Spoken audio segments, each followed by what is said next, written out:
Dear Lorriane Anderson, you are so welcome to Livsenergipodden. How are you today?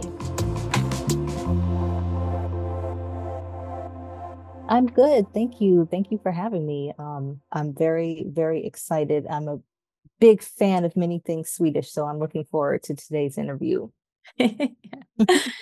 We have a reason to be here today, and I want to show everyone Häxans högtider. This is an oracle deck, and Lorriane is the main author of it. And this one is the first in a series of decks about the seasons of the witch. And this one is about Samhain. Why do I have such a hard time pronouncing this? Oh, it's a real thing, and no one knows how to pronounce it correctly. Maybe 3 or 4 years ago, there was this whole thing going around Instagram where people were putting the pronunciation online because no one knows how to say it. I hear all sorts of things. The biggest one is Samhain, is people say usually, so it's not you, trust me. Perfect. Thank you for clearing that out. So, Samhain, how would you say it? I would either say Samhain or, yeah, Samhain. Yeah, Samhain. Yeah. Good. There are so many phonetic descriptions around. Yeah. Still, it's difficult. Yeah. So tell us a little bit about this oracle deck. How did it evolve?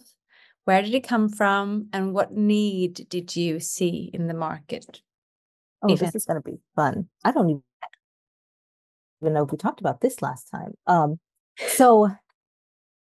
This whole series came about because my friend Juliet Diaz, who did partner with me on the deck, she did the little poems on the cards that we'll see later.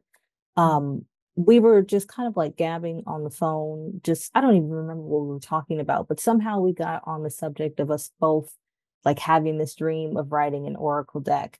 And we had said, well, let's just like play around with some ideas. And we were kind of, just a few moments of silence, wondering what the concept for the deck was going to be. And she had said the wheel, and I had said the wheel almost at the exact same time. And we both kind of blubbered it out together.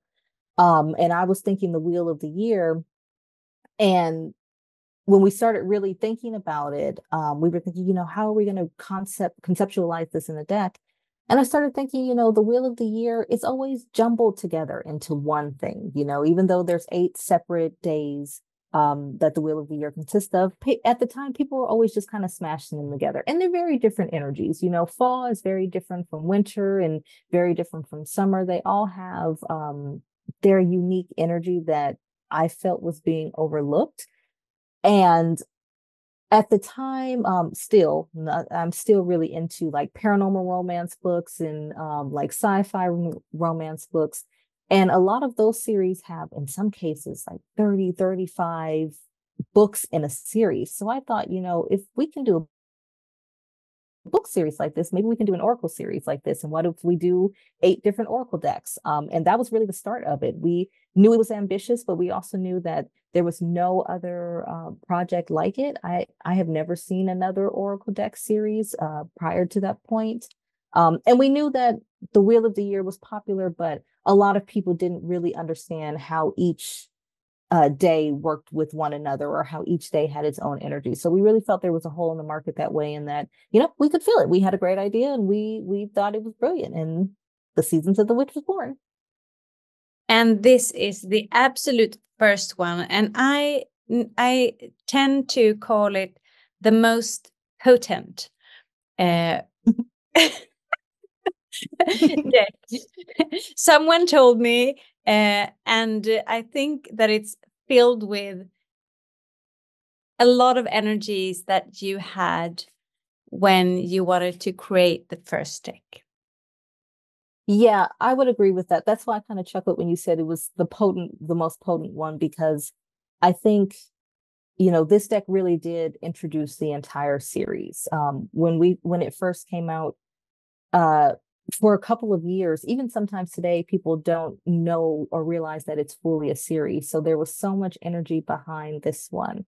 And Samhain is the most popular, I think, Sabbath of all of them. It's the one that witches tend to gravitate towards first. It's the one that I think all feels very familiar and comfortable. I think there's a reclamation of Samhain in the sense that typically people tend to view it as something dark and, mysterious or something scary. And I think witches have really reclaimed it and have tried to make it something very positive, which it is.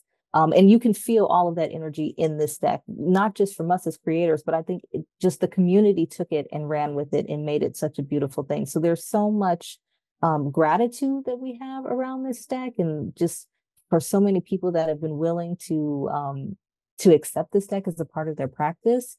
And it really just kind of opened up the door to years of wonderful, wonderful community building around this series. So it is the most potent. And I think it was the most raw too. This was us in our most raw element. So I think that really comes through. Oh, I love that. I love raw energy. It's the most authentic. Yeah, for sure. So I kind of dressed today to match the So I'll just show everyone a short view of a very comprehensive book of a kind of 180 pages, and each card is obviously in here, and it's in color, which I think is really, really nice. A lot of books like this, 2 card decks, they are in black and white only. There are 14 different spreads. That is fantastic. And I went through them today just to see what the different spreads were about. And I find there are so many spreads. I can do this all the time, year round. And also, I want to say, and I want to ask you, this deck is our first deck. And I don't know if we're going to do more decks in this series, but this deck was chosen because the energies in this night of the 31st of October, it's very special. And the energies there are kind of trapped into this deck. And you can get that energy year round by using this deck. Tell us a little bit about that. For sure. And I love that you asked that, because one of the things that I was very clear about from the beginning is that this is not just a deck for Samhain, Halloween, right? Like, I wanted you to be able to use this whether it's June 12th or October 31st. And so for me, and the way that I teach the Wheel of the Year is I always look at these things as like archetypes, energies that you can hold on to. Like, they're days and they're celebrations, but they're also intentions and goals and energies that you can carry on with you throughout the whole year. So even though we celebrate the day of Samhain, I always say kind of put that as the second priority. The first priority is just to really look at the energies that are surrounded by Samhain, which is mourning, grief, honoring our ancestors, working with darker energies. And I always joke that, especially with grief, and this will probably strike a lot of people around this time of the year, because, a lot of students are going away to college and leaving home for the first time. And that's a moment of grief. You have to acknowledge that you go from being a parent of this child for 18 years, and now suddenly they're not there needing you every single day, or losing a job or moving a home. You might move into your dream home, but that doesn't mean you don't love your previous home. And so you have to grieve for that. And I always joke that grief doesn't fit neatly on the calendar. We don't hold our grief until October 31st, and then we can deal with it all at once. We experience things that surround the energy of Samhain all year long. And when you do have those moments when you feel like you're working with darker energy, you're working with shadow work, maybe you're going through a grieving time, then you can pull your Seasons of the Witch deck, and all of that energy, like you said, it's such a great way to say it, is trapped in this deck. And you can pull it out, and this deck is going to understand you, and it's going to resonate with you, because this is the season that you're in. And I really believe that as long as the intention of Samhain is in the deck, that you can hold on to that all year long and use this deck all year long. Yeah, that is so true. Can you tell us a little bit about Samhain, the energies and what we are celebrating this year? Sure. At this time. Samhain is so beautiful. So it really serves two purposes. It is considered the second harvest. The last harvest. The second harvest, maybe it's the last harvest when it comes to the wheel of the year. So the wheel of the year is technically an agricultural calendar that we use to celebrate the turning of the seasons. And this would have been the time just before winter where we're, harvesting all of those last vegetables and crops and things like that, particularly root vegetables, which is why you see things like, and squashes, which is why you see all of those things around during Halloween. But it's also to send our ancestors who have passed from the past year off to their final resting place. And it really is a time to honor our ancestors, honor our loved ones, to grieve for them, to mourn for them, to celebrate their life. And then it's a time of new beginnings. So Samhain is considered to be the witch's new year for that reason, because on Halloween, we do this big celebration for all of the people who have passed on that we want to honor and celebrate. And when we grieve for them and we mourn for them, but then the next day we give ourselves permission to move on and to celebrate life and to move into a new chapter of our lives. So it's such a rich day, such a rich celebration of light and dark energies, endings and new beginnings, mourning and celebration, and just such a fantastic way to celebrate life, I think, because nothing is ever really black or white. Nothing's ever really light or dark. Everything's really a convergence of the two. And I think this Sabbath really illustrates that. Also, one other point I would share is that Samhain is the day that we witches say the veil between worlds thins. So it essentially means that we're as close to the spirit world as we're ever going to get on Samhain. And so a lot of people think it's a really great day to do divination, to kind of reach out to spirits. Of course, pull out your Samhain oracle cards and pull messages on that night. I personally believe that your messages are going to be especially clear now that the worlds are so close together. And, see what guidance comes through. Yeah, that is so true. So remembering from our last call, our last meeting, since that was not recorded, I will just hear with you if you have thought about my idea. Because when you talk about Samhain, I draw parallels to the full moon. Like when you're supposed to reflect, release, let go, and invite new things. Yes, for sure. And I love that example because, the full moon is really the start of the waning moon phases. So immediately after the full moon, the moon is going to start getting smaller and smaller and the nights are going to get darker and darker. And I felt like that was such a perfect example for Samhain specifically, because it does, I always think of these days as like portals or initiations of energy. And the full moon is like that too, right? It opens up this energy that you can then hold on to and carry with you and work with you. And shadow work is one of the main themes that are associated with Samhain. And there's no better time to do shadow work than during the dark phases of the moon.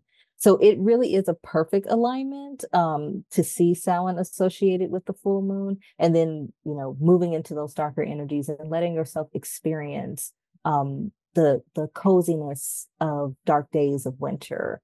I always say cozy because, there is something that almost feels like a hug when it's very dark and you can put on candles and blankets and really immerse yourself in almost like a cocoon or a womb energy that you can't get any other time of the year. So darkness can be beautiful too. And I love the idea that this big celebration of light is going to, take us into the darker part of the year. So beautiful.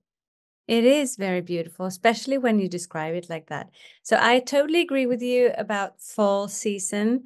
I do like it as well, even though in my last chronicle, really was out there, I was on a limb between summer and fall and didn't really know how to accept the next step into chill and darkness. So, but I've overcome that threshold now, and I'm on my way to embrace fall coming.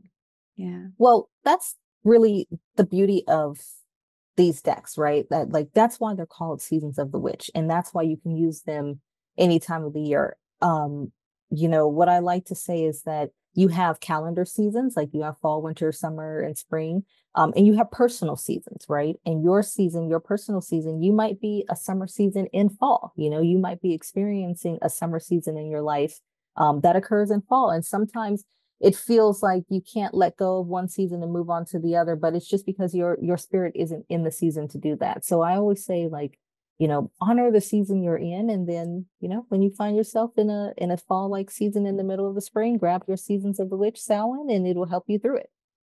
Honor the season you're in. That's a beautiful. I'm gonna steal that. Thanks. Yes, please do. Yeah. So I just want to show a few of the cards here, and I think that you are going to do a spread for us later, but just to I give an am. idea. Oh, we're looking forward to that. So Can you just tell to me give how to pronounce the first one in Swedish? yeah. So this is actually a day in the Swedish calendar where everyone goes to the graveyards, and it's a beautiful day to go to the graveyards because everyone puts candles. It's very, very dark here.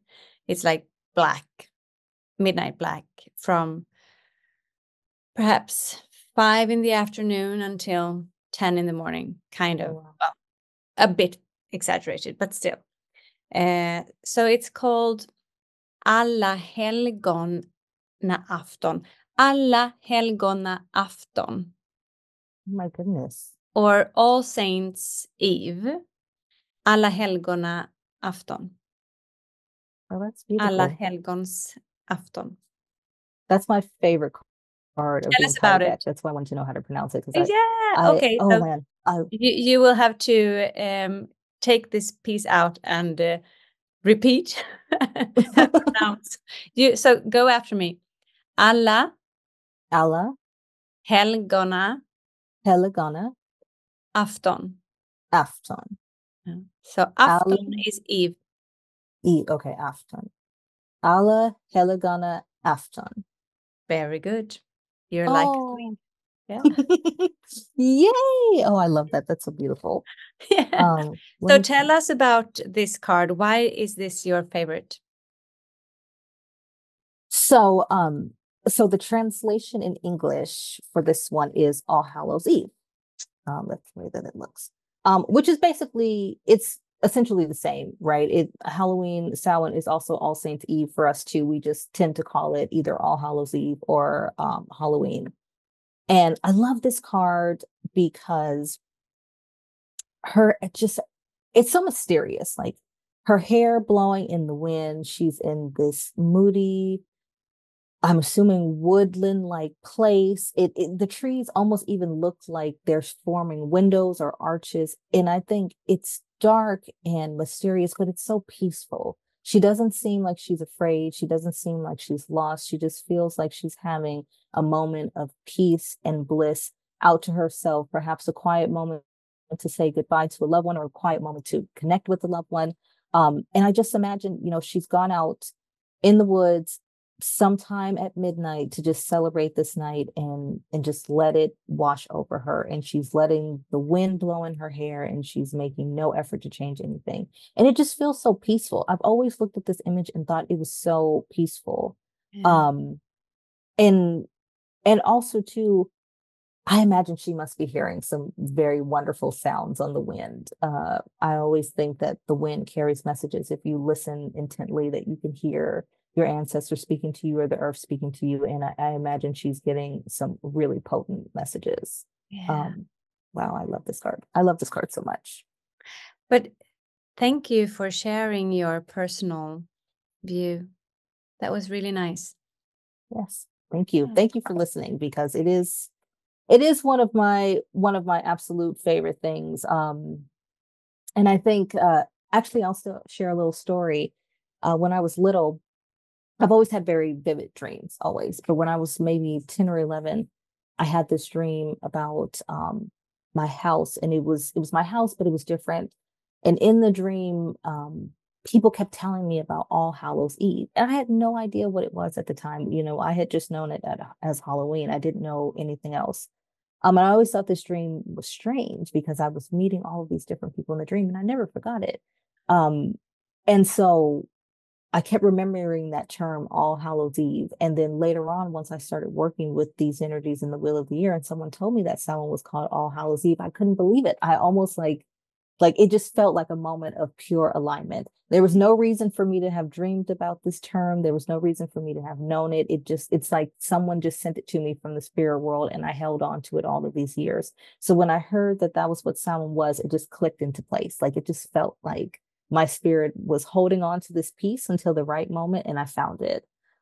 So for this card to be my absolute favorite image of the entire deck just feels like a moment of like pure alignment, like a moment of knowing exactly where I'm supposed to be, right?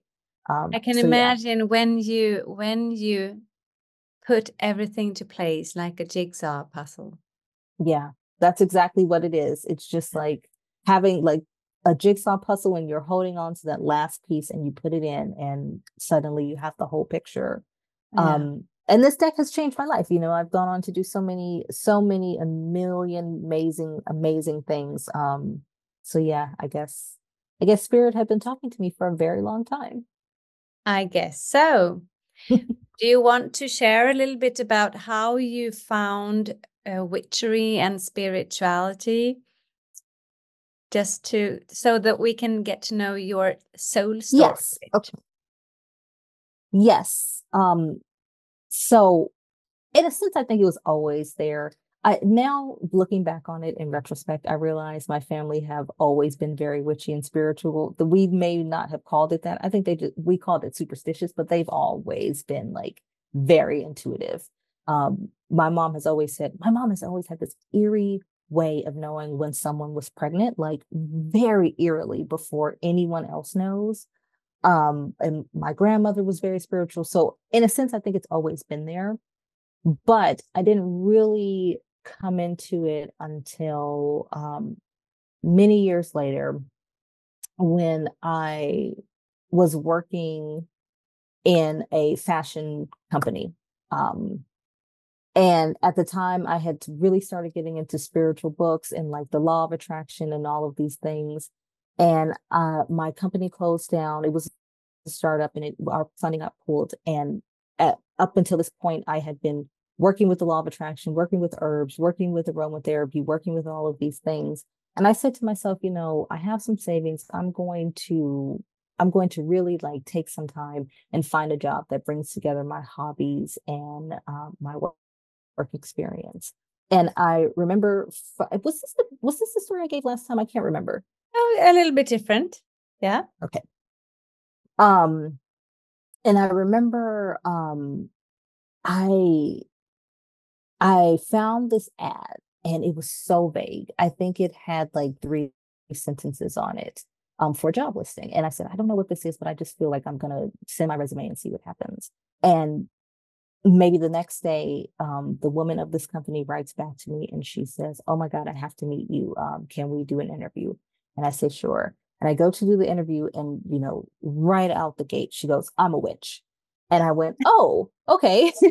We're sitting in a coffee shop, and I went, oh, okay, that's fine. And she starts describing how, you know, they weren't even going to hire for this position, but like until 6 months later on, but they need someone who can do operations and logistics, which was what my background was, and someone who has knowledge of herbs and crystals and all of these things. And it was my job experience and my hobbies put together, like literally put together. And Wow. she goes, "Are you okay with being a witch?" And I said, I don't know. And I thought about it, and I called my mom, and, you know, she was like, well, if you feel like this is a job for you, then take it. So I did. And it just kind of went from there. She taught me so much. I learned so many things, including the Wheel of the Year. I really got into reading tarot. I learned there was a whole world of metaphysical herbalism and spiritual herbalism. And pretty much from day one, I just dropped into it feet first, and I've been in it ever since. So you were kind of invited into witchery. I was. I didn't go looking for it. I didn't even know it was available. You know, the only thing that I had in reference up until that point was what you saw in movies. But this was the first time someone had told me that you could do it in a way that felt constructive and, you know, really peaceful and can help you grow. And you know, she was not shy about saying she was a witch. She was completely open about it. And I just felt comfortable, and I just said, you know what, I'm going to do it. And so the door opened and I took it. And So now cool. here we are over a decade later. And, you know, I've got all these witchy books and decks and businesses, and it just Wow. fell right in my lap, and I ran with it. So you stayed there for a few years and then something happened. You switched jobs and you were pushed into bravery, your own bravery. That is true.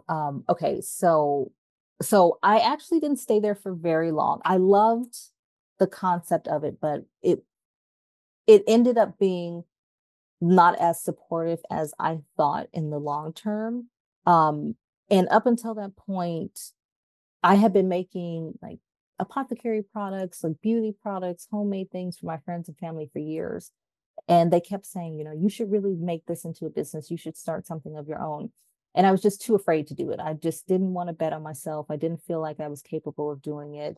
But then I had, you know, this big dramatic thing with my boss at this witchy company. And it really, I ended up leaving the company, and it forced me to just kind of step out on my own and to try and do things for myself. And also I had learned so much working for this company. I was so deeply involved in the operations and the running of the business. I finally felt like I had the, maybe not so much confidence, but I had the skills to be able to do it for myself. And so I left this job, and I started my own business.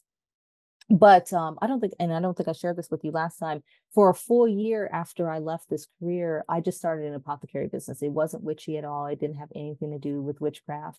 I actually turned my back on spirituality and witchcraft because I had such a traumatic experience. And then a year later, I just got this vision just out of the blue, to watercolor the moon phases.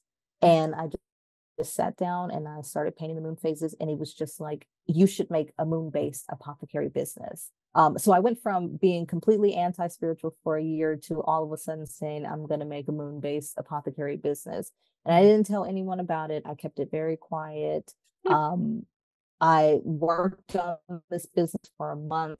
I think I had like, I was very poor at the time. I think I had like $100 to spend on like supplies and materials. And I just like did all the branding myself and all the photography myself. And then the night before, I told my mom about it, and she was the only person that I told.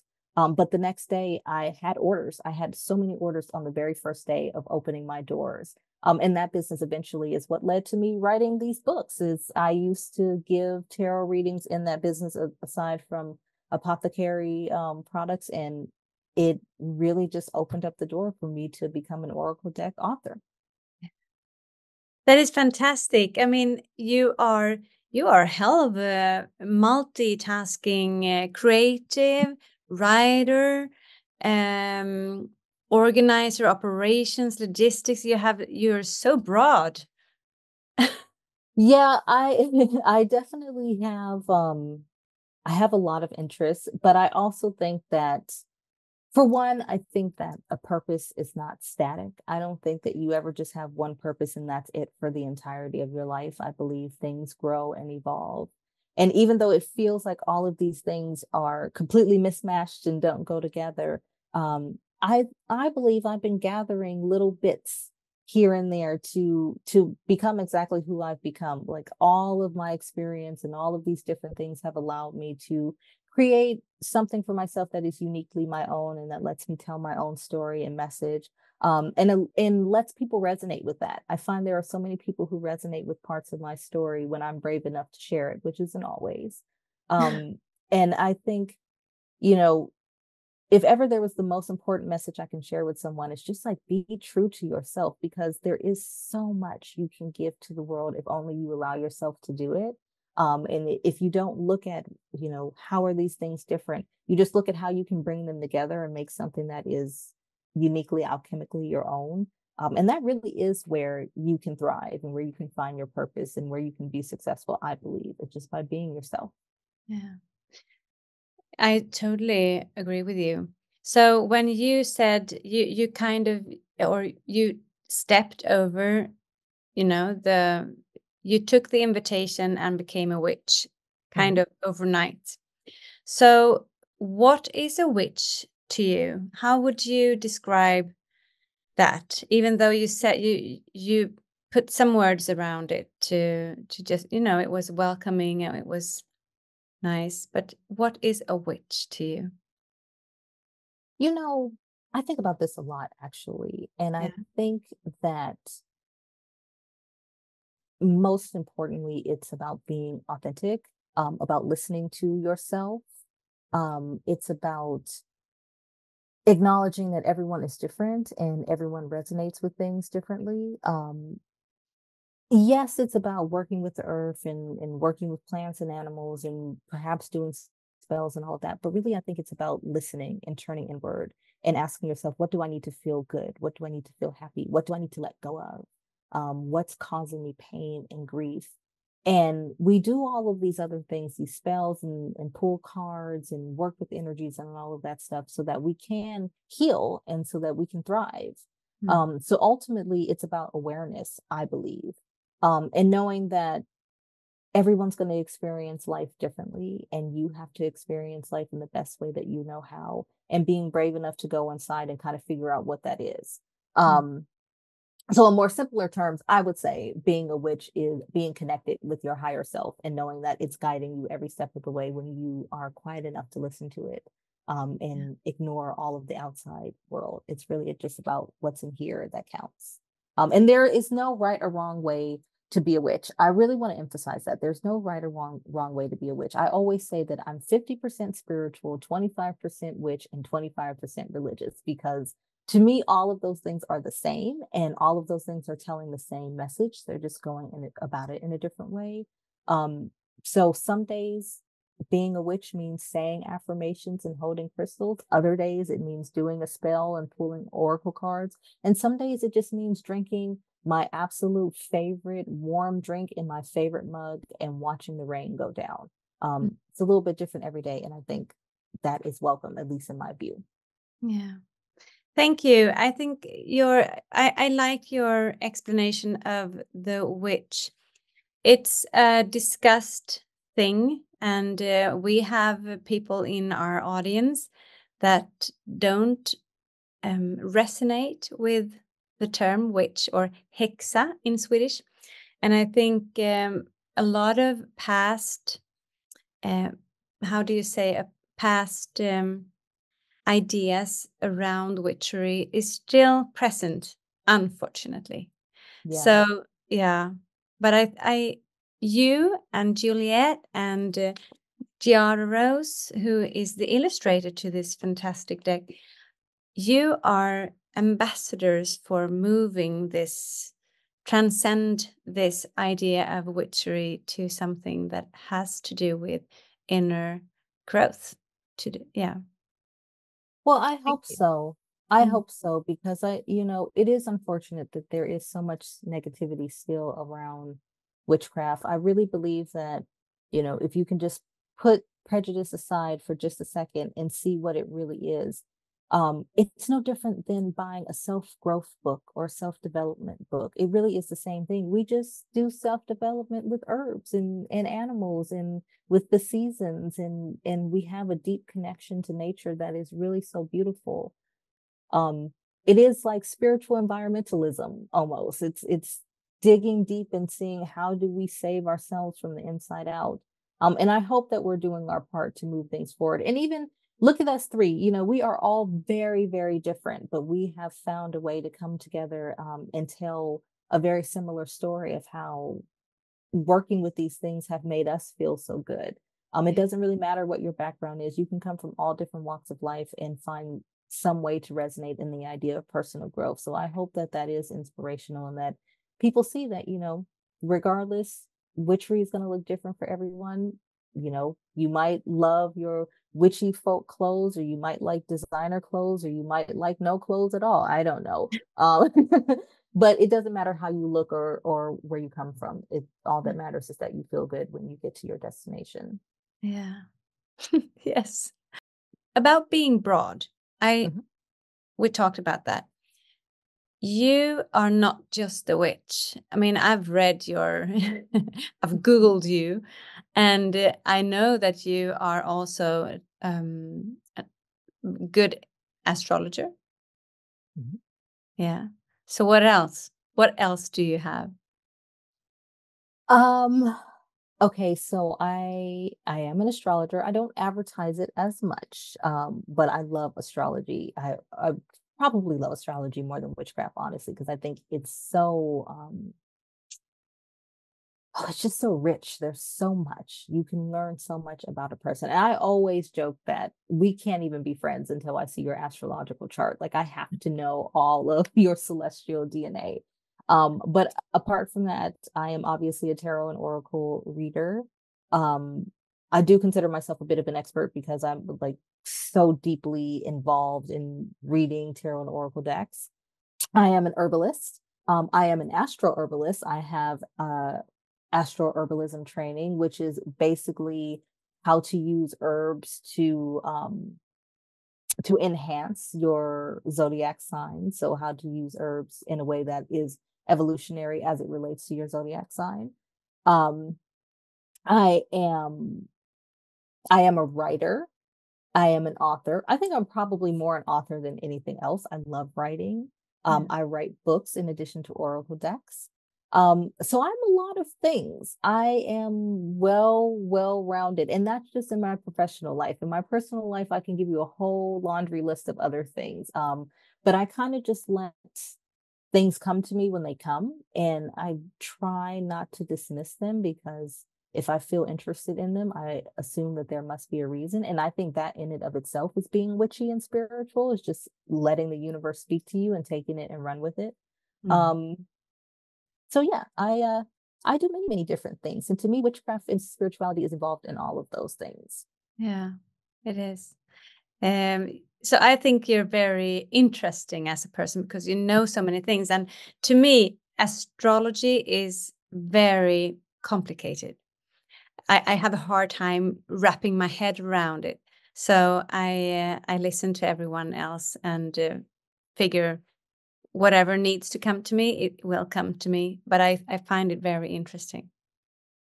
I love astrology and I find it interesting too. Actually, I'll share a story, and I may have shared this last time. But I found astrology very intimidating too. I really like, I've always been into astrology, but just my sun sign. I didn't really know much else about it.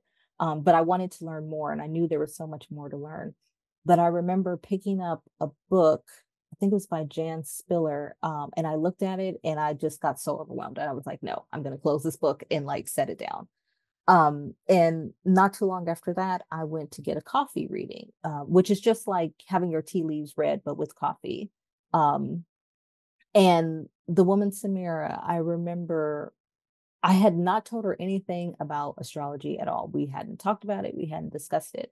But she looks in my cup, and the very first thing she told me was that, oh, actually, I skipped forward a little bit. I instead of astrology, I was going to do numerology. I said that was easier. That felt like a much easier system to work on. I'll do that. So she looks at my cup and she goes, you know, don't this, I see you're doing the numbers. Don't do the numbers. You need to be working with the stars. You need to be working with the stars and the planets. And I couldn't believe it. I was like, oh my God, like it was kind of like a holy moment. Because we hadn't discussed it at all. And that was the very first thing she told me. So I said, okay, I'm going to give this a real shot. And I picked up the same book and I started just reading it just straight through. And I just fell in love with it. It's just something that she said really clicked. And I figured out a way to understand astrology and break it down to where it isn't so complex. So I will say, if you're struggling with astrology, try and look at it. Actually, Stephen Farmer has a great formula for doing it, where you look at it as building a sentence. And essentially, you have the planets, they are the energies, and how they express themselves is through the signs. So if you have Sun in Scorpio, the Sun represents your base personality and your purpose. It expresses itself through Scorpio. So transformations and endings and new beginnings. And then you have the house, which tells you what part of your life it's referring to. So if you have Sun in Scorpio in the 10th house, which is what I have, it means my purpose is to help people transform and to do it as a career. That's like the whole formula. So it's a little bit more complicated than that, but if you can boil it down to those simple terms, I promise astrology would be so much easier. Oh, I'm going to write that down, what you just said, to to share. I think a lot of people are like me. Well, it's complicated, right? It's a lot to learn, but if you just learn the pieces, I think the way that it's taught, sometimes everyone jumbles it all together. And if you learn it as these are the planets, these are the signs, and these are the houses, then you realize it's just really about moving the pieces around and telling a story, and it'll be so much easier, I promise. Yeah, you are very good at, making something visual. With words. Thank you. Thank you for saying that. People tell me that often, and I always dismiss it, but now I'm starting to think I really need to pay attention, because I get that a lot and I really appreciate that. So thank you. That was validating for me. Perfect. You should definitely look into that more. I will. About looking into things, can we do a little bit before we go into the spreads that you have prepared? Can we just check a little bit into the 14 different spreads in this book that I'm so happy about, because they can help so many people in so many different situations. Yes. What are the 3 most important spreads that you would recommend, and why? Oh, what a good question. Oh wow, I don't think I've ever thought about it from that perspective. Okay. The 3 most important spreads, I would say, well, number 1, I would say in the Intervju your deck spread. Whether you're using it for this deck or any deck, I think interviewing your deck is one of the best ways you can initiate the energy of your deck, just getting to know it. I personally believe that each deck has a personality. I know this is true because I've had 2 copies of the exact same deck, and one deck will be very gentle and kind, and the other deck will be very mean and aggressive. So I believe that each deck is its own personality, and the way that you work with it is very different. I've been doing this Intervju your deck spread for years, and I have found there are some decks that work better with clients. There are some decks that I should keep for myself and should never let anyone touch it. And doing this spread is a great way to find that information. So that's the most important one. Before you do anything else, do that one. The second one I think is most important is this spread called Reclaiming My Personal Power. I think that is a spread that we can all use more of, an energy we can all use more of.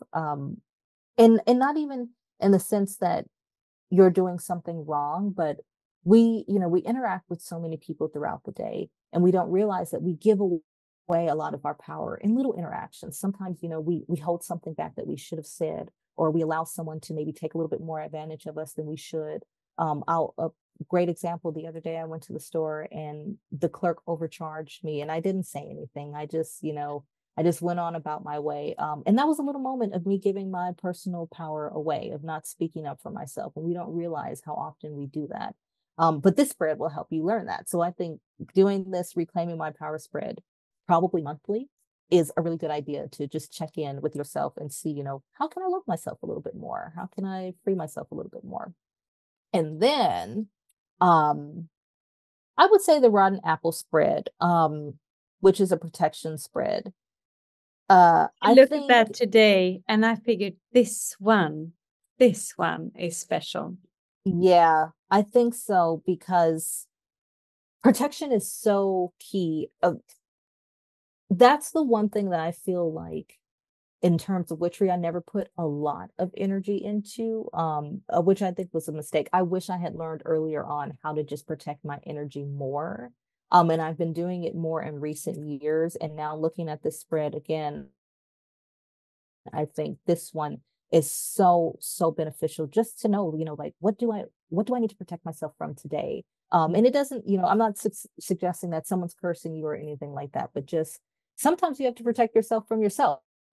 Sometimes you have to protect yourself from your own energy. And this spread will help you do that. And that's the beauty of spreads. That's why I wanted to give so many spreads in the first place, because I view oracle cards as a way of accessing information that you have, but you just don't realize. A lot of times, sometimes you feel things, or you have like, you have a feeling about something and you can't quite put it into words. Like you might feel like something is wrong, or you might feel like this is something I really got to do, but I don't know why. And pulling oracle cards help you to give voice to all of that information that's sitting in your spirit waiting to come out. Your spirit doesn't always know how to communicate to you in words, and so you have oracle cards to translate for you between spirit and yourself. And if you don't know what question to ask, then there's so many spreads for you to try and to kind of organize your thoughts. And I just have to add that even though there are 14 different spreads, looking into the 3-card spreads, there are like 10 different ways you can interpret the cards. So that's like 10 different spreads as well.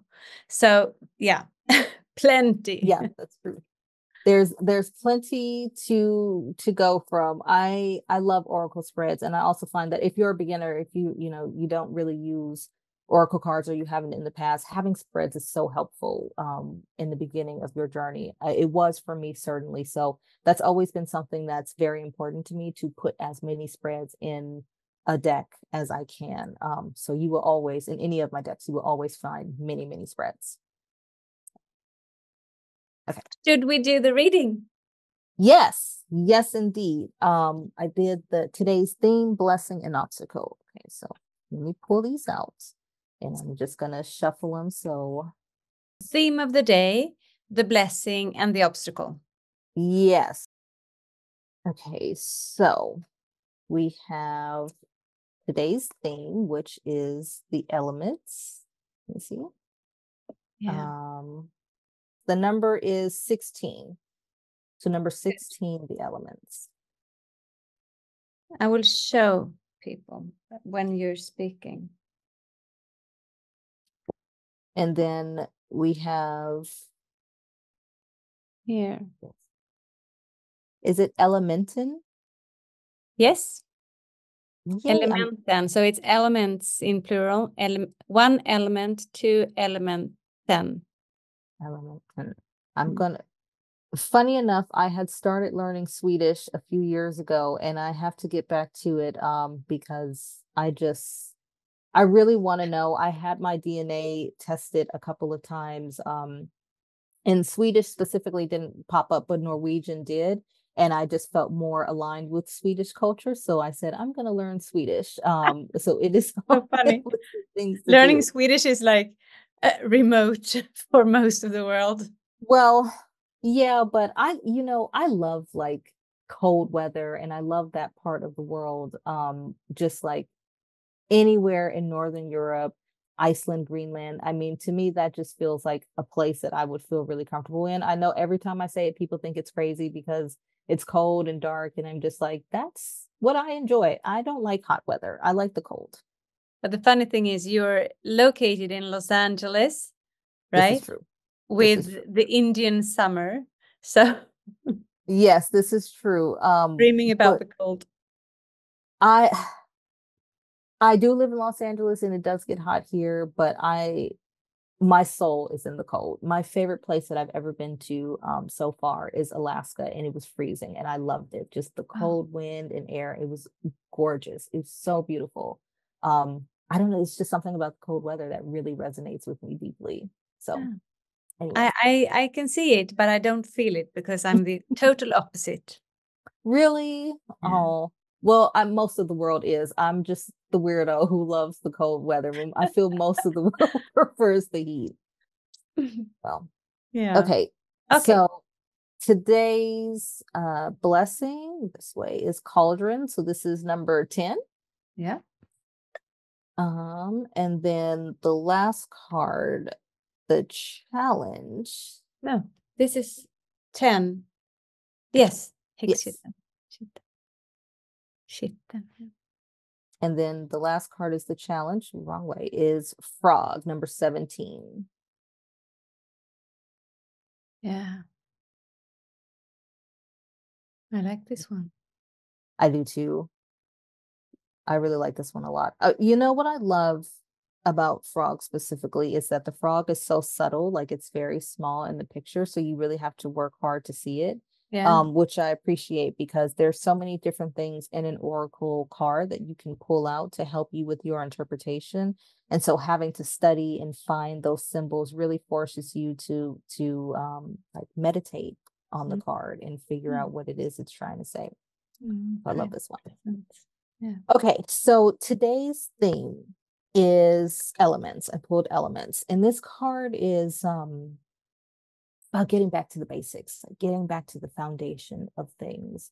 Kind of starting at the beginning and realizing that if you feel lost, if you feel like you are not at peace, if you feel like things aren't working the way that you want them to, sometimes the best thing to do is to simplify and to remove all of the other things and just start with the bare minimum. Like, what do I need today? You know, maybe that means releasing some things off of your to-do list. If you've written down 20 things to do today, look at the 3 or 4 things that are absolutely essential and just focus on those things.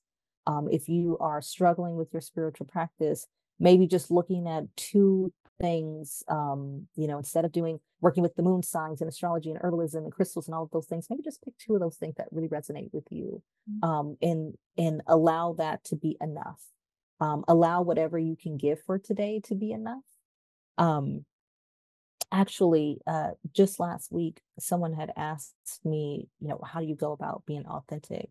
And the advice that I gave is that, you know, be true, be honest with yourself. If you don't feel okay today, then say, you know what, I don't feel okay.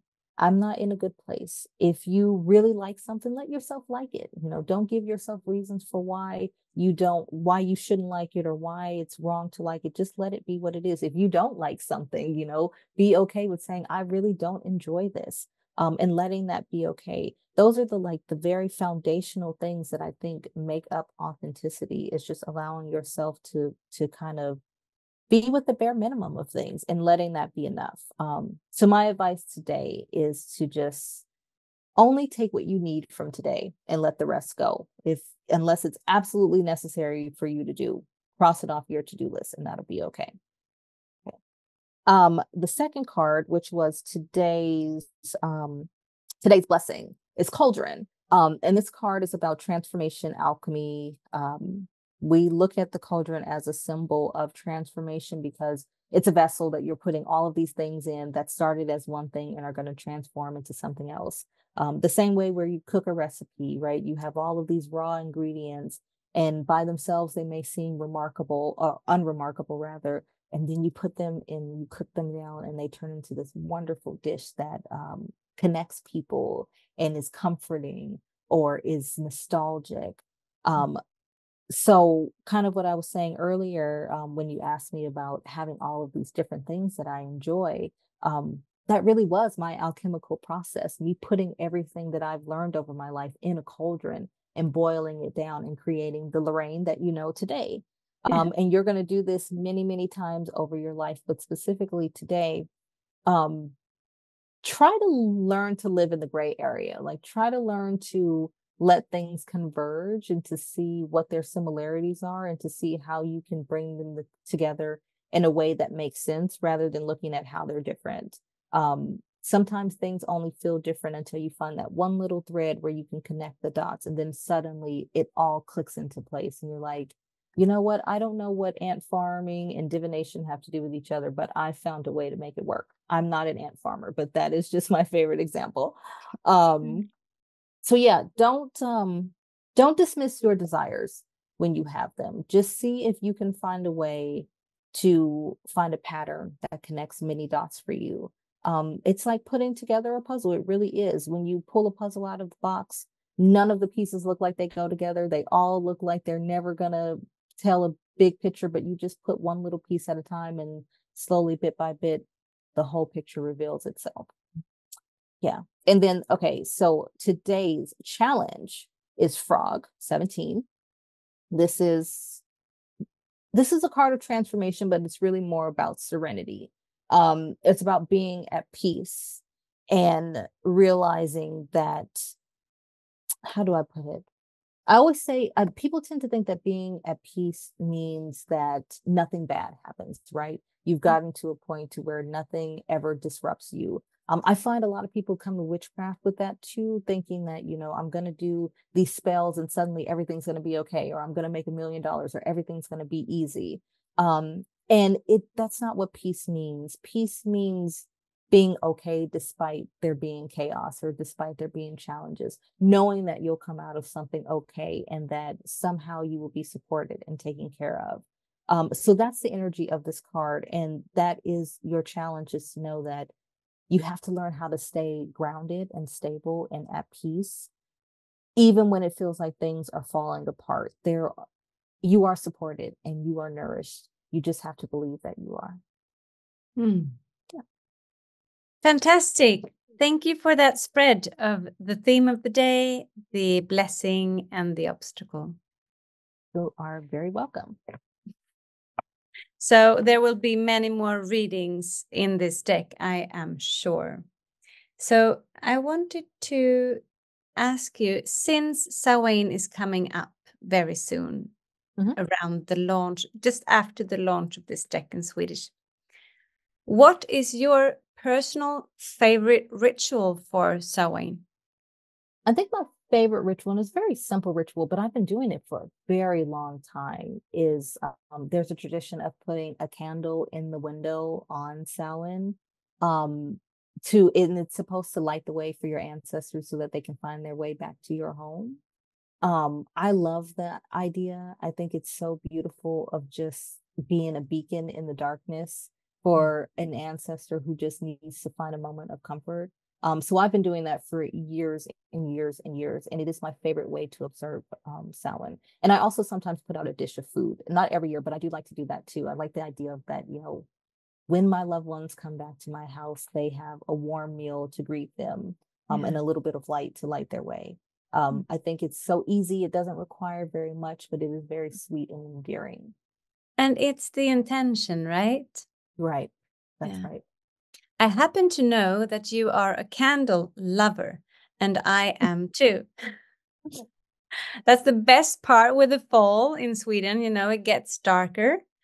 And because I hardly light candles in the summertime because it gets so light here during the night as well. So you don't see the light, and it can get dangerous if you don't see the flame.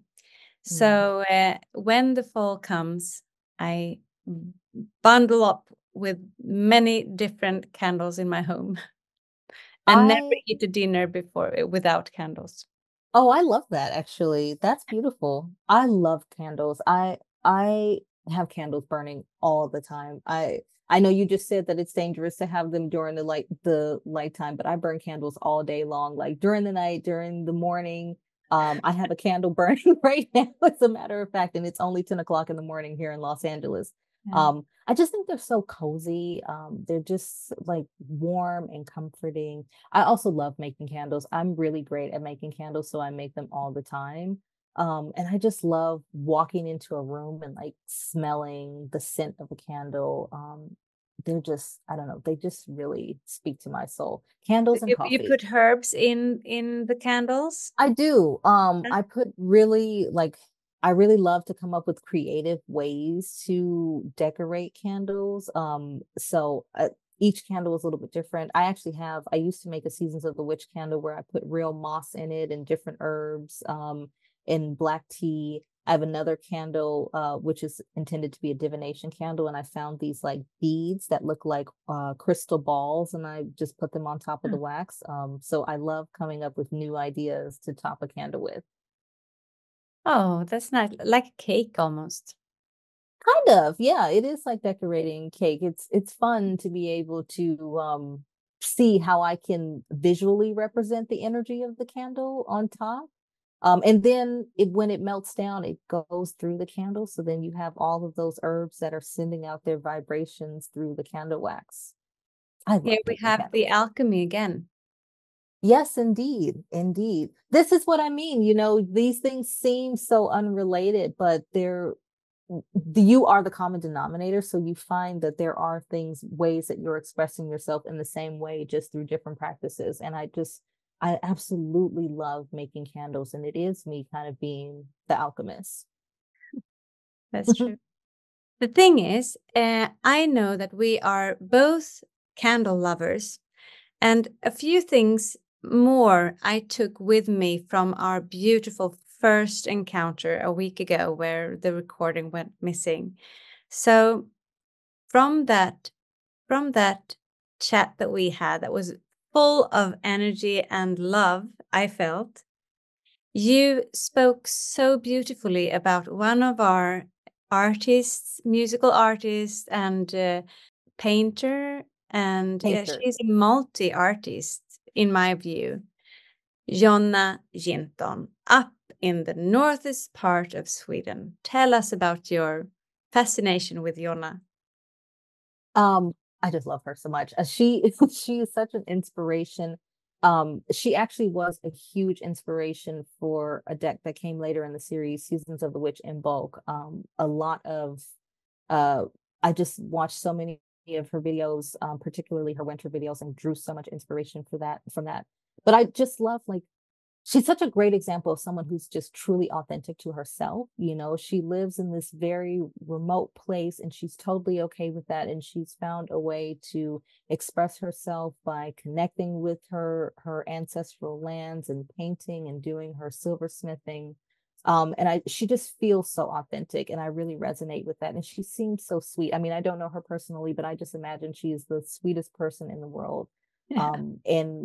And I also imagine she's very witchy. She doesn't necessarily say she's a witch, but she feels like she has a witchy energy about her. And so I really channel her a lot when I do my writing, just because I'm so inspired by her and motivated by her. And when I found out that the Seasons of the Witch Samhain was going to be translated in Swedish, the very first thing I thought is, oh my God, I hope somehow a deck finds its way to her, because I would just be so grateful if she ever had my deck. Like, it would just, I'm fangirling right now, but I would just love for her to like have it and experience that energy. Yeah. And I have promised you to give it a go. You have, and I am so grateful. That made my entire day when you said that to me. If nothing else came out. I don't know her. I just feel that I have to at least try and let her experience this fantastic deck. I hope it makes it to her and that she would love it. I feel like her energy is very aligned with this deck, and that it will resonate in some way. So yeah, thank you for making the effort. Yes, of course. So we have had a wonderful meeting here, you and I, talking about lots of things. And I figure if you had the chance to talk directly to the Swedish audience that perhaps you have never been able to fully talk to directly, what would you like to say? Oh, I would like to say, um, first of all, hello, Witches of Sweden. Thank you so much for allowing me to be a part of your journey, even in just a small little bit. Um, but I would also say, when I started this journey doing the Seasons of the Witch oracles, I had no idea where it was going to take me. I had no idea if it would be successful or if anyone would even care. But I trusted that what I had to share was needed in the world. And I trusted that if I needed to tell the story, then someone needed to hear it. So if you have a story to tell, please, please tell your story. Give it to the world. Let people experience it. And I promise you will find many, many people from all across the world, like I have, who resonate and who will need exactly what you have to share. Believe in yourself. Believe in what you love, what you want to do. Yeah, and allow your soul song to sing. Yeah, that's a beautiful message from LA to the Swedish witches of the world. Indeed. Yeah. Thank you. Thank you for having me. This is so wonderful. I love talking to you, actually. It's very nice. So it wasn't it wasn't a chore at all. The funny thing was, I was so, even though I realized, so you said when in the email, when I explained what had happened, you said, okay, I'm going to take this as a reason for another shot, kind of. And so we scheduled a new meeting. So the thing is, when I realized what happened, I had to sit down and remember everything that we said. And it filled me with so much joy.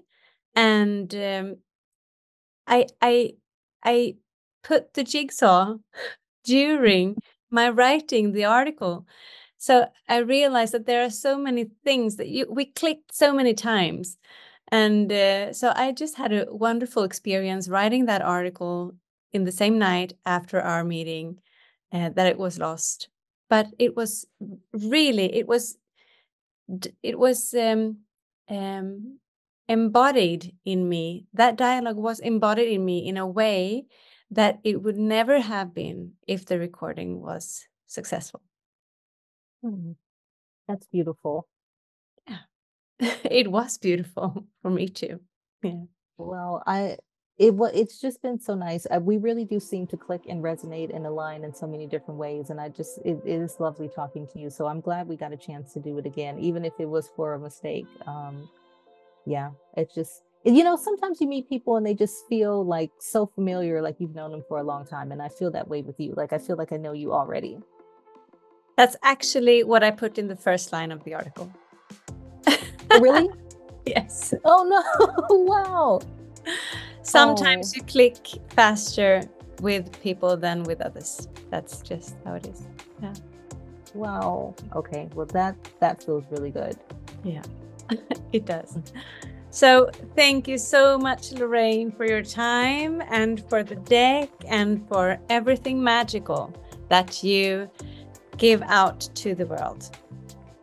We will meet again. Yes, we will. Yeah, good. So have a nice day now. I'm going to go home and catch dinner. Enjoy the rest of your evening. Yeah, thank you. Bye. Bye.